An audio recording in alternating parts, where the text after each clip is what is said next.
Fresh out of the oven. It's Cinema Bums. I am Oscar Meyer. And I am infamous international Hollywood producer Kurt Oscar. Kurt Oscar, I see that the film that you produced this year did not win any Academy Awards. I was sorry to hear it. Remind me which film it was that you produced. Well, this year, I was really inspired by Steven Spielberg finally making a movie about his own life and his upbringing. So I decided in turn to make a movie about my life and upbringing. And while we didn't score any awards, I'm just happy that it's out there. Cocaine Bear. Oh, incredible. I think Cocaine Bear should have won Best Picture. That's just me. But well, I guess this might be a big moment for you because the Best Picture winner integrally involved hot dogs this year. It did. And in fact, I hate to tell you, they were not my hot dogs. Bastards use Nathan's Famous. But what can I do? Anything that promotes hot dogs is good for me. It's good for business. They say if it's good for the worst, it's good for the best. A rising tide raises all dogs. Yes. Etc., etc. Etc., etc. I just relish this chance to see hot dogs really, really redeeming their name after the travesty of our joint production sausage party. All right. We are talking about the 95th Academy Awards, which took place on Sunday, March 12th, 2023, aka the 2023 Oscars, honoring the films of 2022, hosted by Jimmy Kimmel, returning as a host for the third time. And are you telling me they can't find any other handsome, dark-haired, funny hosts around who could have maybe done this job? Okay, Jimmy, we see you, but next time, let me tell you, they're going to have two hosts, all right? Maybe ones who work in parallel industries like the hot dog industry, you say. Yeah, exactly. Let me actually say, as we've read this, March 12th, can I just get this up front? It's too late. It's still way too late. Before the pandemic, the Oscars always happened in February, the beginning of February. It's the middle of March. I don't want to talk about the best movies of October 2022. It's over. I want to talk about Scream 6. Yeah, I don't want to go back and think about last year, so I think we've just got to move it.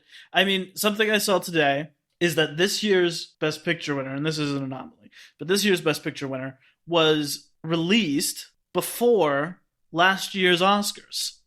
What? So this movie had premiered before Coda won Best Picture last year. That's how long this whole cycle is taking, and I think we need to speed it back up.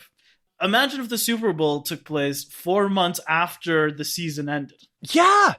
That's basically what we're doing here. For real. I don't know how close you could cut it, because I know a lot of a lot of films come out right at Christmas to try and clinch it, Mm-hmm.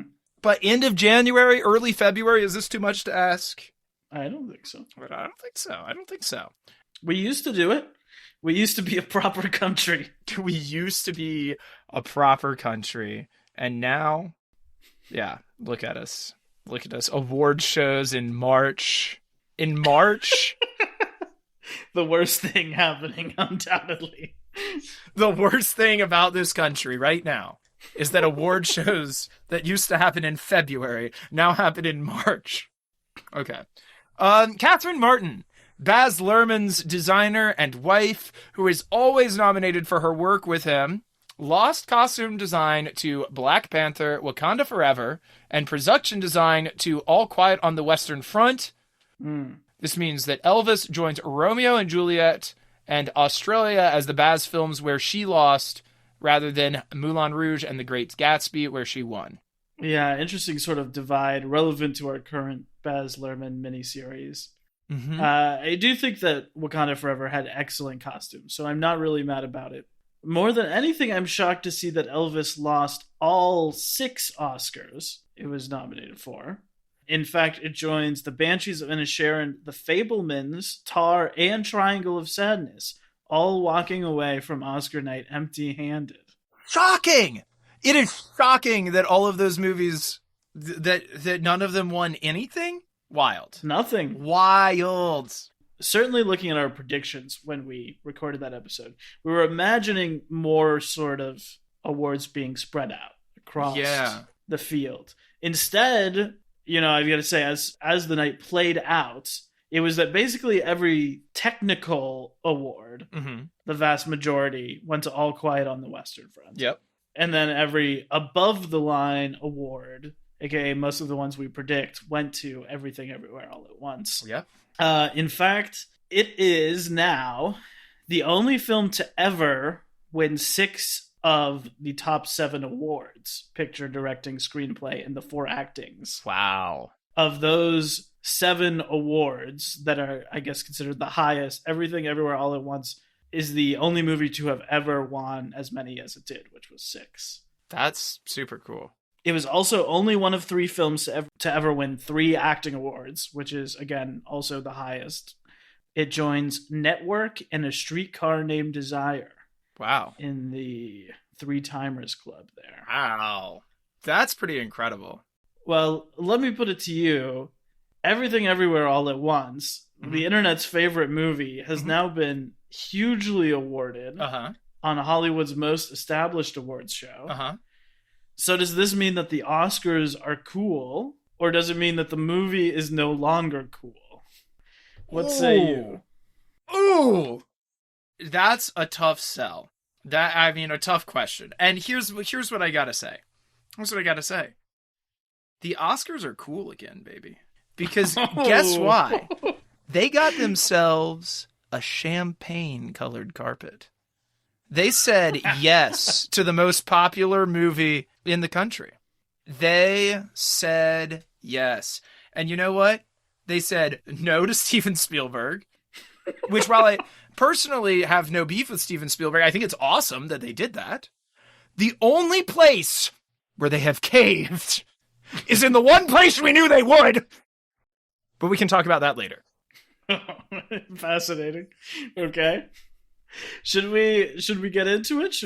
Yes, let's break down how our predictions matched up with where the Academy went? Yes, let's go for it.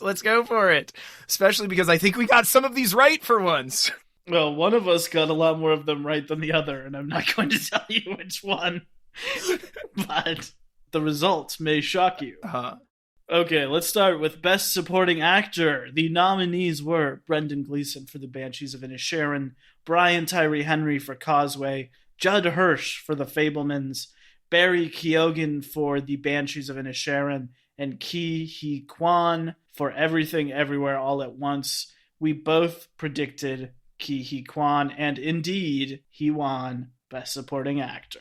Incredible. Love it. And such a sweet acceptance speech. Just what an all-around stand-up guy. I have since seen this movie, and indeed it is incredible. Indeed he is incredible, and it's well-deserved as the internet's favorite movie, and is now America's favorite movie. I liked the movie. I wasn't evangelical about it, but I do think that he is one of the best parts of it.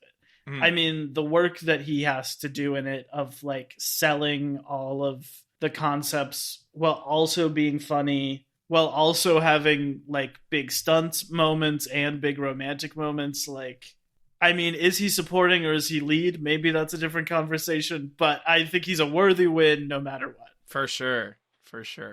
You love to see it. Next up, we've got Best Supporting Actress. The nominees were Angela Bassett for The Black Panther, Wakanda Forever, Hong Cho for The Whale, Carrie Condon for The Banshees of Inisherin, Jamie Lee Curtis for Everything Everywhere All at Once, and Stephanie Hsu for Everything Everywhere All at Once. I predicted Jamie Lee Curtis. Wade predicted Angela Bassett. Who? Oh, I mean Kurt. Kurt predicted Angela Bassett.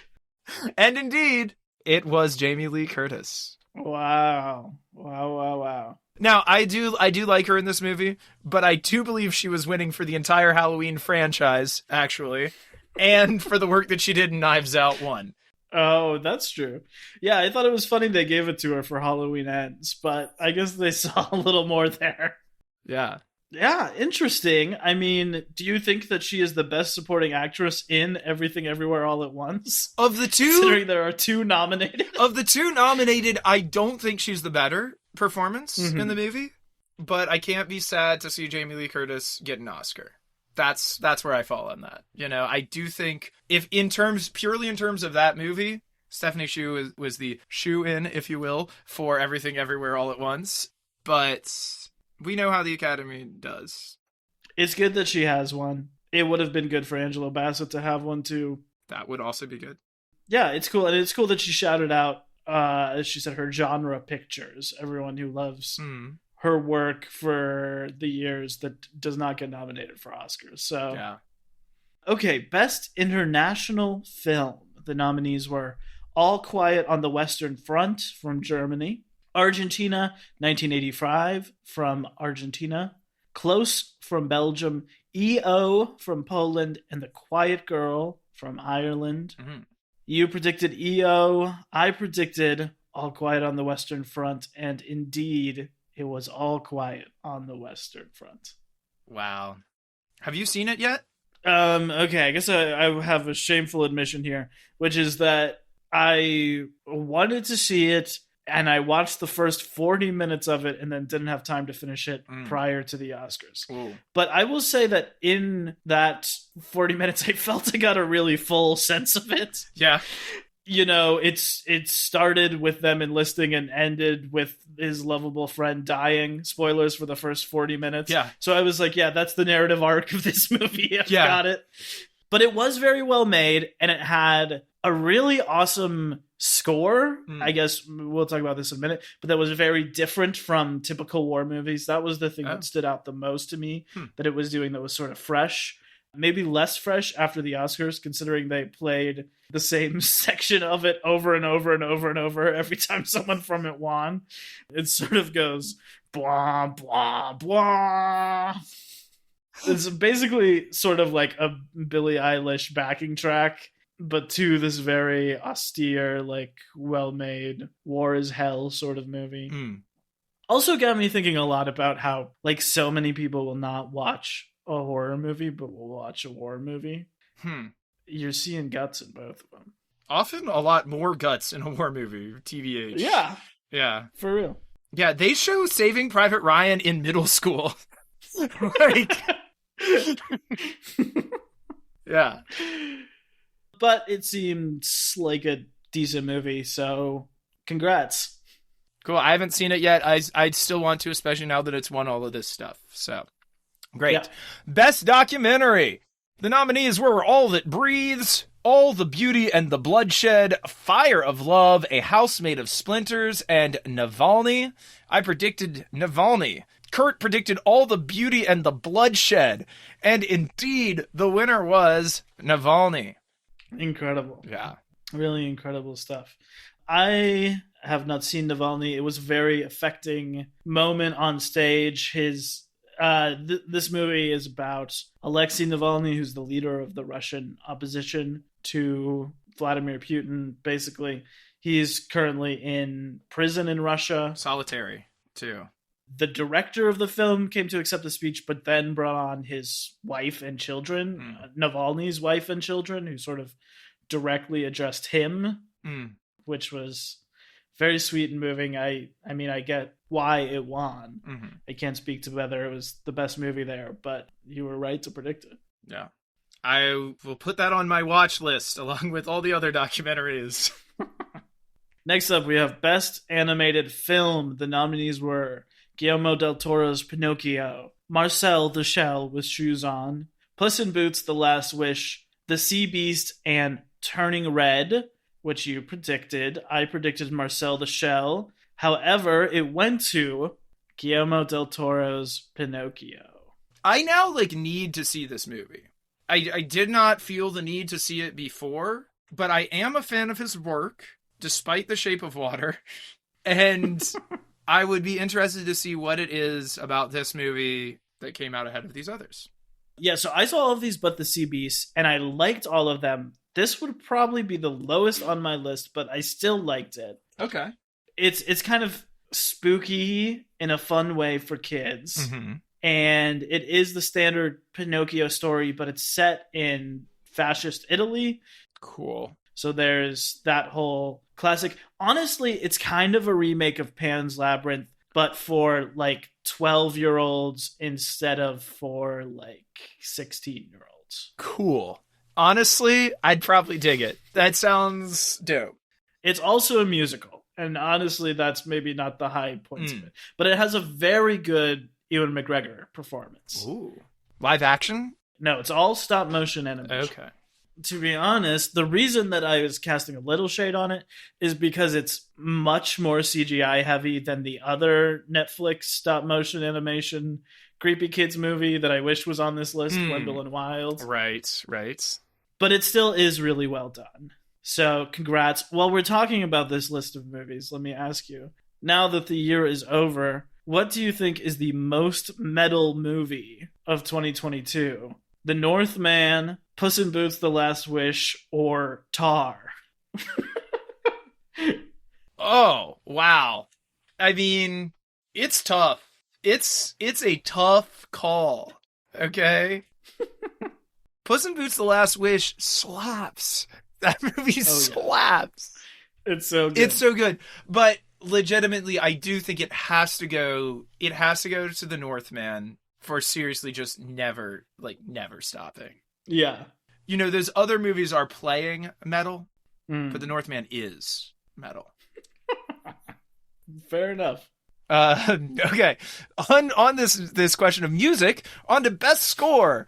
So the nominees were Volker Bertelmann for All Quiet on the Western Front, Justin Hurwitz for Babylon, Carter Burwell for The Banshees of Inisherin, Son Lux for Everything Everywhere All at Once, and John Williams for The Fabelmans. I had predicted John Williams for The Fabelmans. You had predicted Justin Hurwitz for Babylon. We were both wrong, and the winner goes to Billie Eilish for All Quiet on the Western Front. Blah, blah, blah. I mean, this is a cool score. It's not the score that you expect this movie to have. I did love Justin Hurwitz's Babylon score. I feel like that was maybe robbed a little bit. Jimmy Kimmel also brought up during the ceremony that John Williams is 91 years old. He's been nominated for 50 plus Oscars, more than anyone other than Walt Disney. But apparently he has only won 5 Whoa. of those 50 plus Oscars, which is a pretty bad going rate. So yeah, I am now wondering if they're going to sneak him in for Indy 5 next year, or if there's anything else they could do to get old Johnny another Oscar before he's retired. What's the story with him? Because, I mean, has he just been nominated every year that he's been making movies? If he's been nominated 50 times? Like, what is it? That's crazy. That's awesome. Yeah, I wish I knew more, because I wonder if maybe he's gotten twice in 1 year, or if he's also got some, like, song nominations, yes, in addition to score. For sure. Now, let me put the question to you. If you're a director, you're directing a movie, you're putting together your team, and you have the choice of John Williams, who's been nominated for 50 Oscars and won 5 of them, or do you do somebody who has won 5 Oscars? They were nominated for 5 and they won 5. This is some fictional other musician. I don't know. I mean, that would be a real hot streak, but I just tend to have more respect for John Williams than most other composers. Yeah. I think we are getting to a more transparent place. We were seeing a lot of more credits for all the additional composers that a lot of guys use, but John Williams is sitting down there with a pen and paper. Yeah. I'm not sure if everyone else is doing that. So hell yeah. Speaking of Indiana Jones 5, I forgot to mention this, but I do wonder if somewhere James Mangold is scrambling to write a scene for Ke Huy Quan to reshoot a little short round reunion into Indy 5 before it comes out this summer. That is certainly what I would be doing if Damn. he had just won Best Supporting Actor. Yeah, for real. I guess we will see. The next is Best Adapted Screenplay. And friendly reminder that adapted can be from a book or from an original film. This is all sequels or franchises are automatically included under adapted, as you'll see here. The nominees were All Quiet on the Western Front, Glass Onion, A Knives Out Mystery, Living, Top Gun Maverick, and Women Talking. We both predicted Women Talking, and we both were correct. It went to Women Talking, written by Sarah Polley, adapted from a book and based on a true story. Good. I haven't seen it yet. I still want to. I will, now that it has won. Yeah, this movie rocks. If I could just stump for it for a second, because I feel like I'm one of like 10 people who have actually seen this movie. Yeah. This was the award I was most excited for the winner. It's a movie about a real thing that happened, which is that in a Mennonite community in Bolivia, I think around 2010, the women in this community found out that the men had been drugging them and abusing them without their knowledge, and they sort of broke the rules of their community to go and tell the police, who came and arrested the men. Now, the movie is based on a book which imagines the conversation that all the women had in the period when all the men had left the village. And that is what the movie is about too. So I know it sounds a lot like eating your vegetables, but it's actually very well done. It's funny, it's romantic, it's sensitive, it's sad at times. It's really sweet and really honest. They never show you like the worst things that happen. You see the aftermath of it, but I think it is like delicately done. It's PG-13. It's not R. Mm-hmm. People at home should not be turned off by it, but I would recommend everyone check it out. I think it's really well done. And I think that all of the suburban moms who are bringing Jesus Revolution to the top 10 of the box office right now should also be forced to watch this, because it is a very sensitive movie about this stuff that like takes faith seriously, but actually has like a ton of craft and consideration into it, which I feel like almost no other movies do. So that are trying to talk about issues of faith or spirituality or communities like that. I'll kick it to the top of my to watch list. Let's see. Next up, we've got Best Original Screenplay. The nominees here were The Banshees of Inisherin by Martin McDonagh, Everything Everywhere All at Once by Daniel Kwan and Daniel Scheinert, The Fabelmans by Steven Spielberg and Tony M.F. Kushner, Tar by Todd Field, Triangle of Sadness by Ruben Östlund. I predicted Everything Everywhere All at Once. You predicted The Banshees of Inisherin. And indeed, it went to Everything Everywhere All at Once. I've seen off of this now, I have seen Everything Everywhere All at Once and Tar. I stand by Everything Everywhere All at Once as having been the best out of those two, screenplay-wise, certainly. I think the directing is pretty strong in Tar, and I think the acting is really, really good, and the sound editing, and lo and behold, it didn't win for any of those, so whatever. Wait, what do you think about this? Or Kurt, what do you think about this? I mean, I don't think it's the weakest script there, but I think the directing and the performances and the editing are a lot better in Everything Everywhere All at Once than the writing is necessarily. It certainly is very original, so I get the part of that, Best Original Screenplay, but I think really it needed to be, just for my personal taste, it needed to be edited a little bit tighter. Yeah. And I also would have liked to see it push a little further. I feel like there are a couple really out there wacky jokes in the movie that I love. And when they're really grooving on one of those, I'm like, I could have done with like 10 of these in this movie. Yeah. Like, I get that it was probably a hard sell to begin with, but I think you really could have gone further. Yeah. And also maybe done like a 2-hour cut of it. And I'm honestly shocked that this didn't go to Banshees, just because it got about as many nominations as Everything Everywhere and didn't come away with anything. Yeah. And Martin McDonagh is like such a writerly writer, you know, that he doesn't have any writing Oscar is shocking to me. Yeah. And speaking of Martin McDonagh, he was also nominated for Best Director. The nominees were the aforementioned Martin McDonagh for The Banshees of Inisherin, Daniel Scheinert and Daniel Kwan for Everything Everywhere All at Once, Steven Spielberg for his autobiographical film The Fabelmans, Todd Field for Tar, and Ruben Ostlund for Triangle of Sadness. We both predicted Steven Spielberg, but it went to the Daniels for Everything Everywhere All at Once. Now, this I see because that was like a bear of a movie to direct, I'm sure. And I think they did it in something like 14 days. Holy hell. Like, it was a crazy undertaking. Yeah. I mean, it's wild, and it hangs together, and it's tight. It's a good, yeah. Yeah, I do get this, and I really like their speech. And as someone who wasn't 100% in on the movie, listening to them talk, I was like, oh, I get it, and I am 100% in on these guys. And, like, fascinated to see whatever they do next. Because this is just their second film. Damn. After Swiss Army Man, which was 6 years before this one, but also kind of like a bonkers movie. A bonkers movie that, like, a lot of people loved. Like, if you like that movie, I feel like you love that movie. I don't know if it's a love it or hate it, but it is like a, you don't just like that movie, you know. I hope they stick together. That's my big thought about this. I feel like it would be very tempting at this point to split up or let it go to your head a little bit, especially after a year of all this praise. Yeah. But I think they've created these two very wacky films through a collaboration. So I hope that collaboration stays. Absolutely.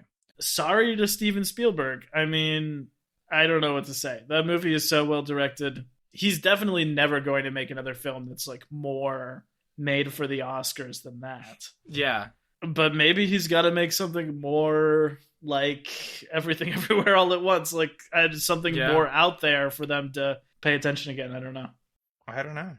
Next up, we've got Best Actor.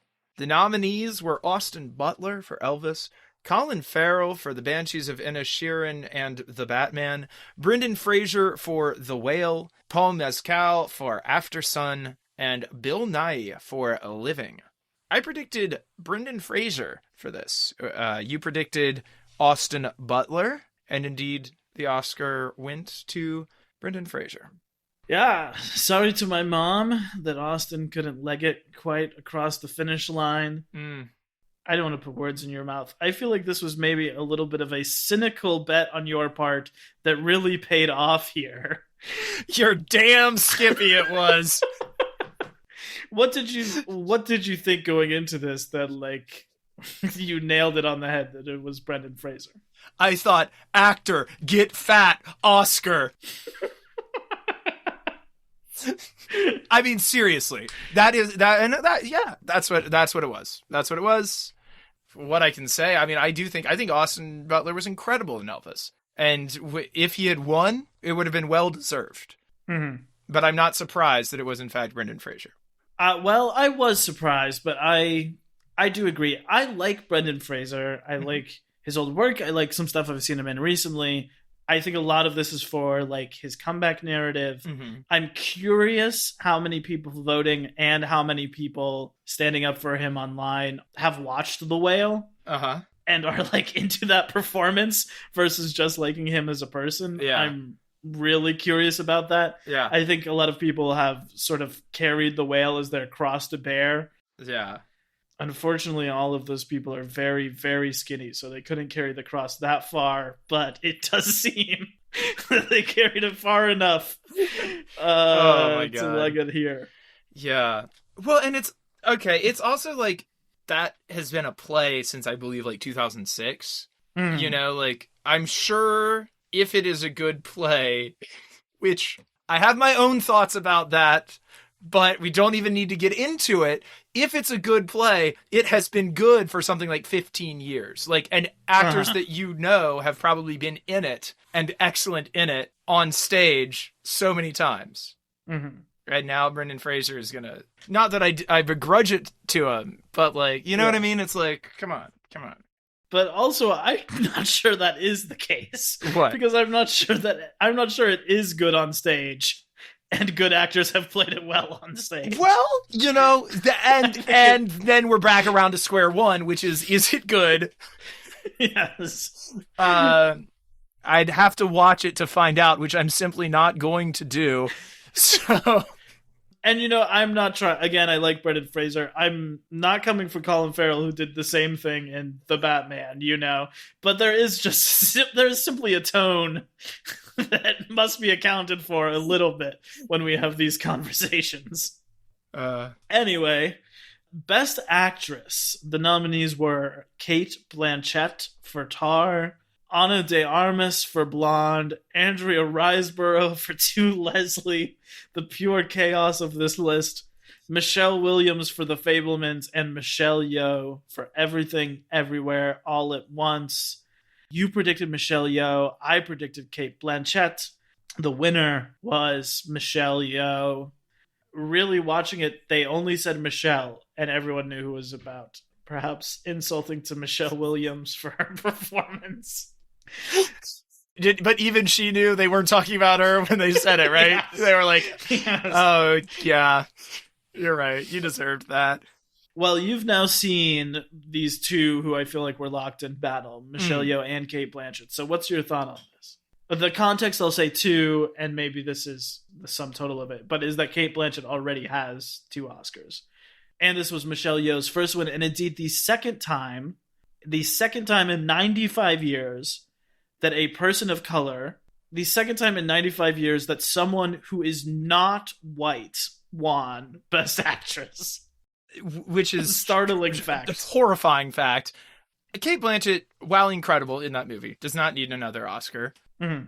I really liked Michelle Yeoh in that movie. This was not a cynical pick on my part. This was I really did think, I think that she's really good. And I also think, too, there's something to the gamification of it, too, of here's somebody who has been in a ton of movies, but has never been nominated, I don't think, and has done a lot of genre work in a bunch of action movies and stuff like that. And then, now she's doing an action, but drama and serious and funny and all of it. And she does, and she really does. She hits. I mean, the thing about Cate Blanchett in Tar is that she plays one thing incredibly well in that movie. But Michelle Yeoh does the entire range of so many different people's emotions over the course of that movie as she plays all of these different versions of herself. Yeah, I think it's well deserved. That movie is much more of an ensemble, though. And Tar is really just Cate Blanchett. Yeah. I mean, she is in, I think, every single shot of the movie, except for the very final shot, which is an all-timer of a final shot. But I agree. I think Michelle Yeoh is great in that movie, and it's cool that she has an Oscar. Next up, the big one, Best Picture.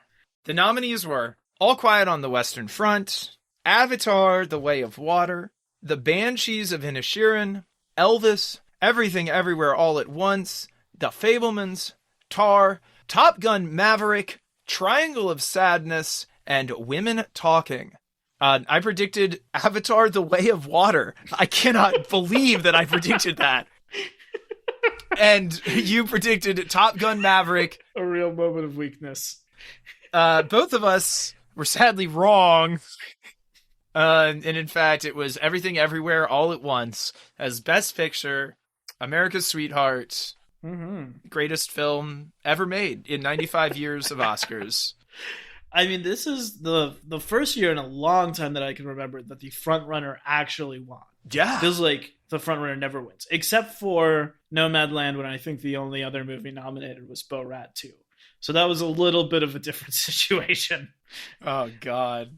That was such a crazy year. But they managed to keep it up. I mean, even with this long-ass season, they were out there doing interviews every day, and it won.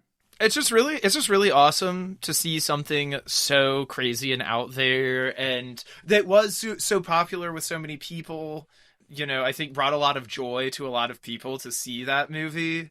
I mean, I definitely, when I watched it, I did not expect to go through it as much as I did when I watched it. I was oh, this is going to be a fun, I'm watching this because it's nominated sort of thing. And I was like, oh no, this is a captivating and moving film. So I hear it. And all my blue folks out there who were really pulling for Way of Water, we'll just have to get them next time when The Way of Fire comes out. So stay tuned for another 18 years from now when he ever gets around to doing that. How do you feel about it? I feel okay. I liked all of these movies. It's one of the ones I liked the least, but again, I did like it, you know? The crowd that we were watching the Oscars with seemed really excited for it. And so I think in that way, like you were saying, people are really excited about it, which is probably why I feel the need to be a little snarky and say congrats to Kevin Feige and the whole team for finally getting an MCU movie to win Best Picture.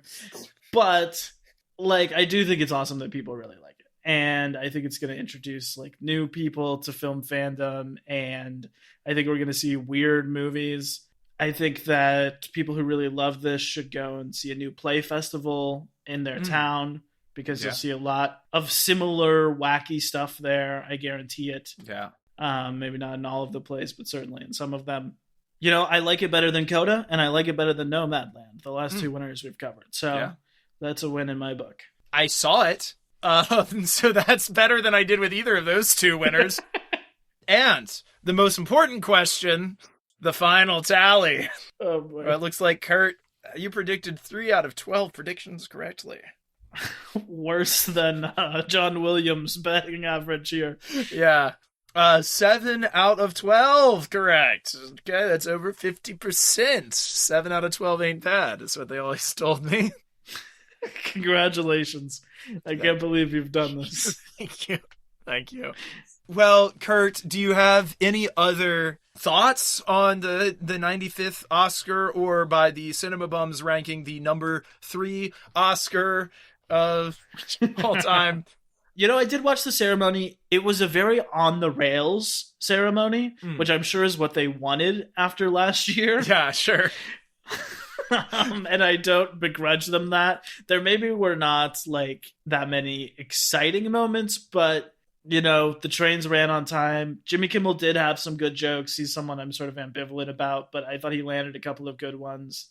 They're still playing people off when they're in the middle of their emotional speech, and then like making time for the Little Mermaid trailer premiere. That's and for like a 5-minute segment about their Academy Awards museum in Los Angeles. So like, I think there could be a little bit better construction. Yeah, seriously, you win an Oscar. Okay, I think if you're a multiple Oscar winner, play them off.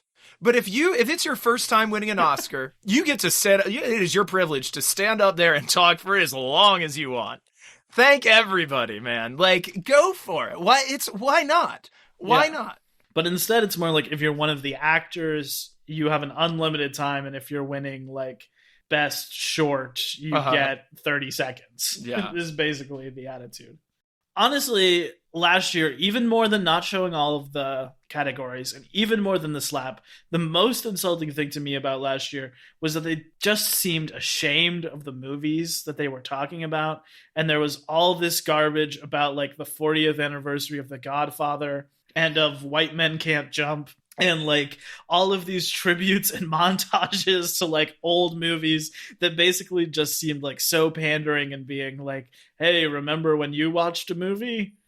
None of that was there. Like, they made a lot of jokes about the movies of this year, you know, assuming that people watching have seen the movies. So that's cool. That's what I want to see. I will say there was like a trailer reel for 100 years of Disney, which was part of their unveiling the live action Little Mermaid trailer, which looked fine. And then later they did one for the 100-year celebration of Warner Brothers. You know, it went like from Casablanca all the way up through like the Lord of the Rings and the Hobbit movies. Oh, that's cool.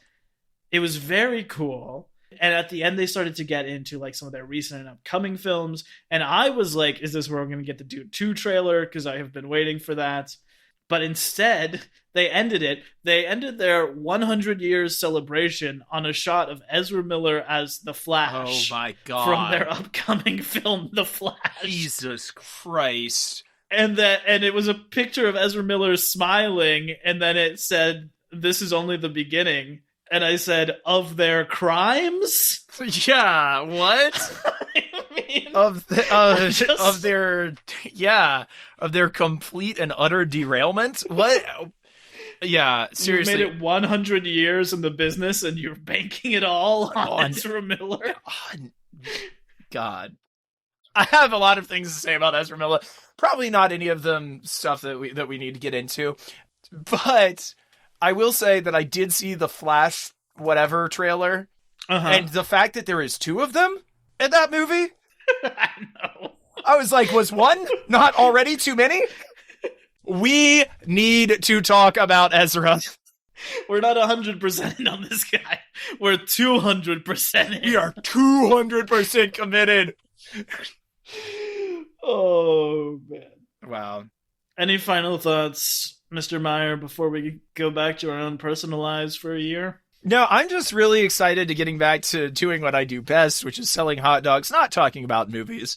So I'm going to let the experts get back to it next week. Listen to our spoiler-filled Scream 6 episode, which will be out this week. And stay tuned for our regular Baz Luhrmann miniseries to continue next week with The Get Down 2016. And that will conclude with recent Oscars reject Elvis 2022 in 2 weeks. The Oscars will be back next year. Until then, we deserve a nap, and you deserve to stay frosted.